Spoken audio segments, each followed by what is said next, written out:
gitu ya, Pak? Tergeletak dan tersangka melarikan diri. Terjadi pertengkaran. Ya.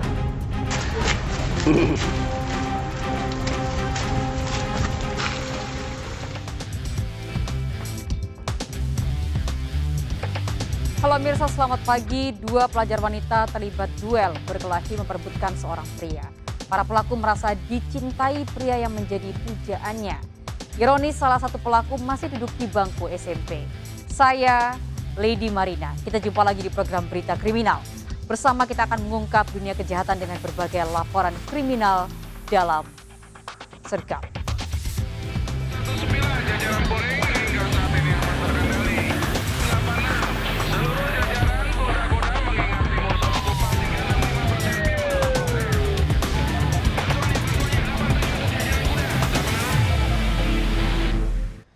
Kita ke informasi pertama, Mirsa. Akibat charger pengisi daya handphone meledak, sebuah gudang penyimpanan limbah kayu palet di kawasan Balaraja ludes terbakar. Banyaknya potongan kayu membuat api cepat membesar.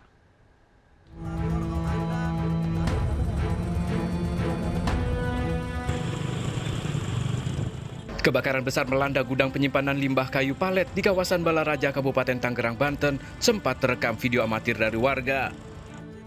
Banyaknya potongan kayu membuat api dengan cepat membesar. Petugas pemadam kebakaran Kabupaten Tangerang yang cepat datang ke lokasi baru berhasil memadamkan api 2 jam kemudian. Dari keterangan saksi, kebakaran terjadi akibat handphone dari salah seorang pekerja yang tengah di-charge meledak dan menyambar ke bahan yang mudah terbakar. Lapak limbah palet, jadi ada casan meledak gitu Bang. Jadi di belakang itu ada bahan kimia seperti tenor sama yang lain-lain mudah terbakar. Meski tak menimbulkan korban jiwa, namun kebakaran ini membuat lapak rata dengan tanah, kerugian pun ditaksir mencapai puluhan juta rupiah. Dari Kabupaten Tangerang, Banten, Aimarani melaporkan. Bisa polisi menangkap pelaku penyebab kebakaran besar yang melanda pemukiman padat penduduk di kawasan Tumbang Rungan, Pahandut, Palangkaraya. Pelaku mengaku sengaja membakar rumahnya usai terlibat cekcok dengan istrinya. Akibat peristiwa ini, 30 bangunan rumah ditambah 2 gudang walet dan 1 sekolah ludes terbakar.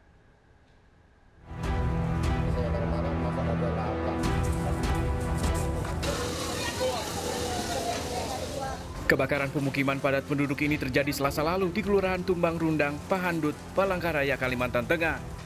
Api dengan cepat berkobar dan menyebar ke tengah pemukiman. Akibat kebakaran, 30 rumah ditambah 2 gudang sarang bulung waret dan 1 sekolah PAUD ludes terbakar. Dari penyelidikan polisi, kebakaran ini dipastikan sengaja dilakukan salah seorang warga. Pelaku ABD telah diamankan tak lama usai kejadian. Pelaku mengaku sengaja membakar rumahnya setelah terlibat cekcok dengan istrinya karena dituduh berselingkuh. Gara-gara itu udah selingkuh kan itu istri saya marah-marah, masak aja nggak ada kata saya. ABD yang emosi menyiramkan bensin ke kasur di dalam kamar dan menyulutnya hingga terjadi kebakaran dan merambat ke bangunan lain. Karena istrinya itu menuduh suaminya ini atau tersangka atas nama ABD ini terlibat perselingkuhan lah.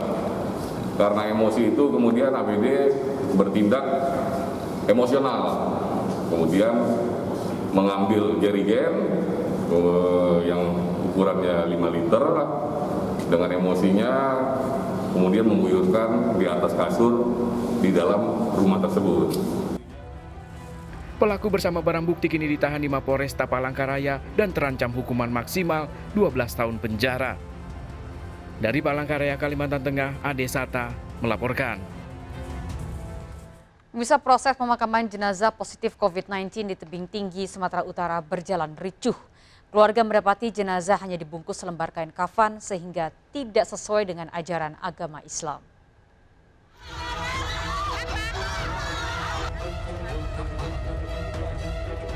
Petugas pemulasaran jenazah Rumah Sakit Bayangkara Tebing Tinggi menjadi bulan-bulanan warga di Saisuka, Batubara, Sumatera Utara.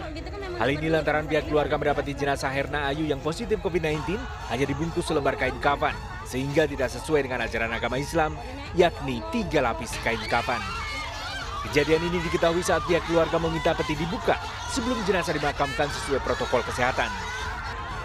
Keluarga pun kecewa dengan kejadian ini. Tak hanya itu, pihak rumah sakit juga tidak membawa petugas pemakaman. Sehingga proses pemakaman yang menggunakan APD lengkap harus dilakukan pihak keluarga. Setelah dibuka abang saya yang nomor 2, bahwasannya kain kafannya itu transparan. Maaf cakapnya, dari dada sampai kemaluannya nampak. Apakah itu disebut dengan layak? Yang tugas pemakaman yang sebagai prokes ada nggak? Nggak ada. Itu malah keluarga kami disuruh pakaiannya. Suruh pakai APD gitu? Iya, pakaian APD-nya. Oh, artinya keluarga yang disuruh? Keluarga yang disuruh memakamkan. Bukannya dari? Bukan dari pihak rumah sakit. Jenazah Herna Ayu, korban COVID-19, akhirnya disemayamkan di rumah duka dan dimakamkan tanpa protokol kesehatan. Dari Batubara, Sumatera Utara, Fadli Pelka melaporkan. Pemirsa, akibat tergelincir saat berkendara, seorang pelajar tewas mengenaskan tertabrak bus di Kota Tebing Tinggi, Sumatera Utara. Korban tergeletak di jalan dan warga tidak berani menolong.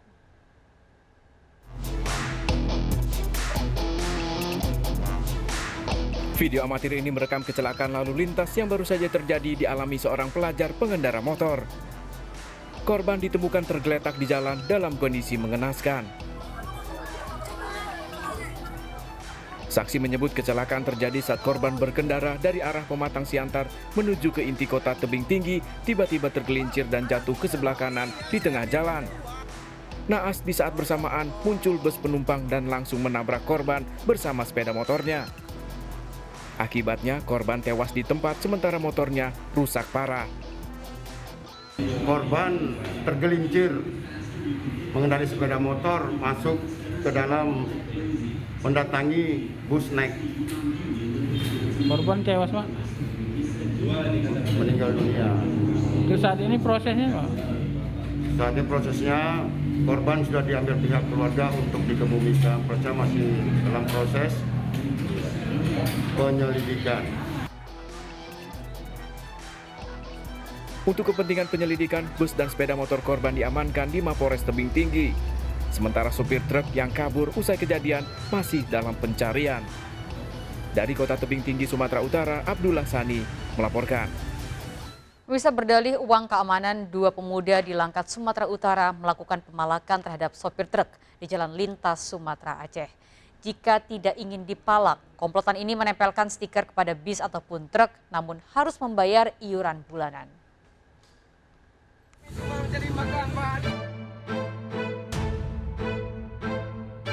Menggunakan motor, komplotan pembalak sopir bis dan truk beraksi di kawasan Pekan Gebang, Jalan Lintas Sumatera Aceh, Langkat, Sumatera Utara. Kejadian ini menjadi viral lantaran membuat sopir truk resah. Saat beraksi, komplotan ini meminta uang mulai Rp50.000. Jika tidak dituruti, para pelaku akan mengejar dan memecahkan kaca mobil.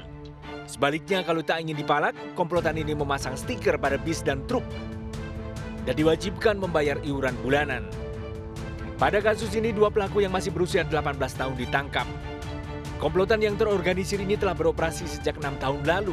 Barang bukti 2 motor, batu untuk melempar kaca, uang tunai, HP, dan buku catatan nomor kendaraan disita petugas.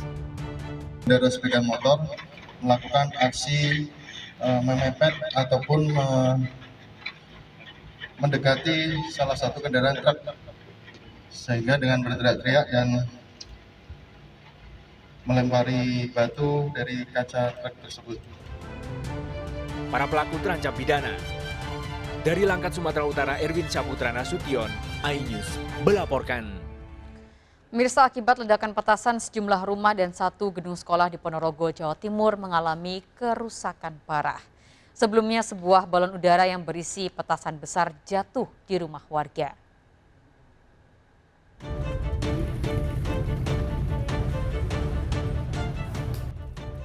Rumah milik Lahuri di Sumoroto, Ponorogo, Jawa Timur ini rusak parah.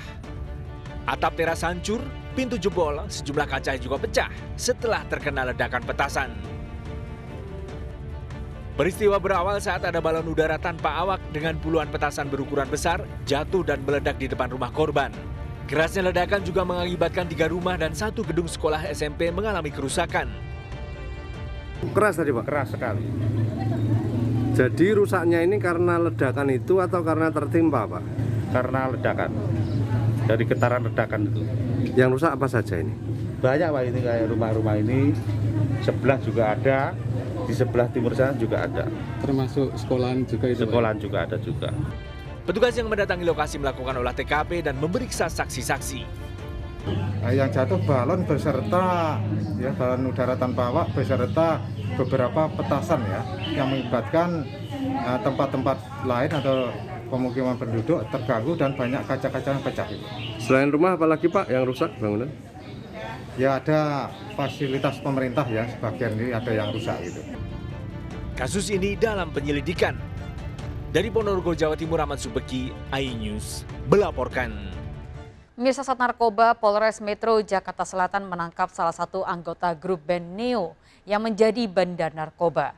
Tersangka ditangkap bersama dengan 2 rekannya dengan barang bukti 59,8 gram narkoba jenis ganja.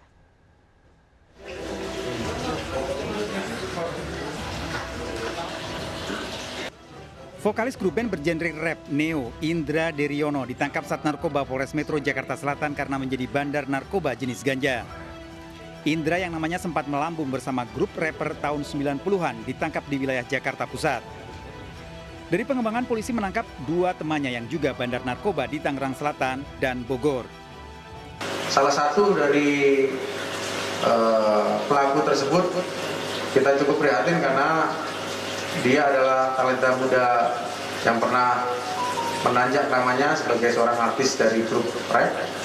Namun sekarang tentu kita perlu melakukan tindakan hukum kepolisian agar jeratan narkotika tidak merambah ke generasi muda yang lain. Indra mengaku menjual ganja sejak 1 tahun lalu karena kebutuhan ekonomi di tengah pandemi COVID-19. Menggunakan sejak kapan? Menggunakan sebenarnya coba-coba sejak SMP, tapi untuk dan nggak rutin.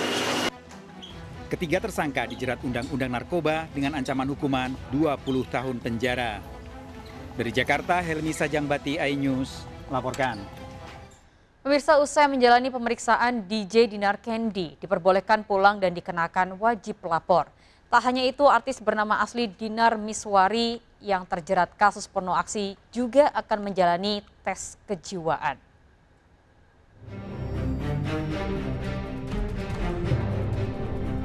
Artis Dinar Candy diizinkan pulang usai menjalani pemeriksaan di Mapolres Jakarta Selatan. Meski diperbolehkan pulang dan menyandang status tersangka, wanita berusia 28 tahun ini dikenakan wajib lapor. Tak hanya itu, Dinar Candy ditetapkan sebagai tersangka dalam kasus porno aksi dan pornografi saat protes diperpanjangnya PPKM. Yang bersangkutan rencana akan kita lakukan pemeriksaan untuk kejiwaannya, tetapi kita tidak lakukan penahanan. Ya, tidak kita lakukan penahanan karena masih ada beberapa kelengkapan pemeriksaan saksi-saksi yang lain, termasuk saksi-saksi ahli lagi yang akan kita lakukan pemeriksaan.